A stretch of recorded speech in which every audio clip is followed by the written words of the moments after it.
বন্ধুরা স্নান ধান করে আমি চলে এসেছি, দেখে বোঝা যাচ্ছে মাথাটা আসতেনি, ক্রিম ক্রিম কিছুই মাখিনি। তো দই পাতলা বানাবো, তো পড়াচ্ছিলাম, পড়িয়ে উঠে এইসব কাজ করে এখন মাছ ভাজছি। আর সব উপকরণগুলো দেখো কী কী দিই আমি দই পাতলায়। দই ফাটাবো, কারেন্ট চলে গেছে আর দই ফাটাতে পারছি না। এটা হচ্ছে পেঁয়াজ আর ডাটা, এটা হচ্ছে আদা লঙ্কা আর জিরে, আর হচ্ছে তোমার ধনে গুঁড়ো পেস্ট করে রেখেছি, এটা কাজু আর সাদা তেল।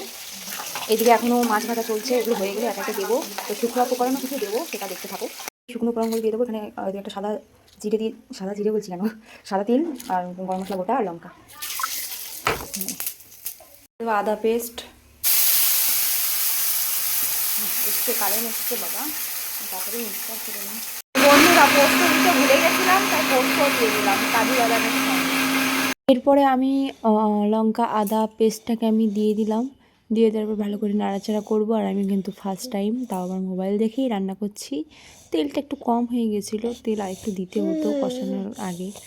যাই হোক, যেরকম হয়েছে প্রথম টাইম, বুঝতেই পারছো।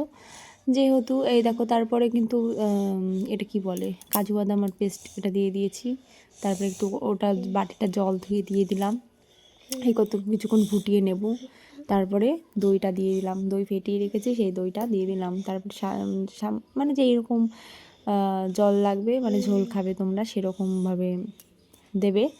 তো আমার তো একটু মানে বাটি চেটে পুটে খেয়ে নিয়েছে শ্রীর বাবা, আর কি বলবো। তো তারপরে মাছগুলোকে ছিঁড়ে দিলাম আর লঙ্কা দিয়েছি আস্ত, ওটা কিন্তু চিড়ে দিইনি, আস্ত দিয়েছি, কেননা আমাদের এখানে শাশুড়ি মা ঝাল খায় আর আমরা খাই না। আর কেমন লেগেছে ভিডিওটা অবশ্যই কমেন্ট করে জানাবে।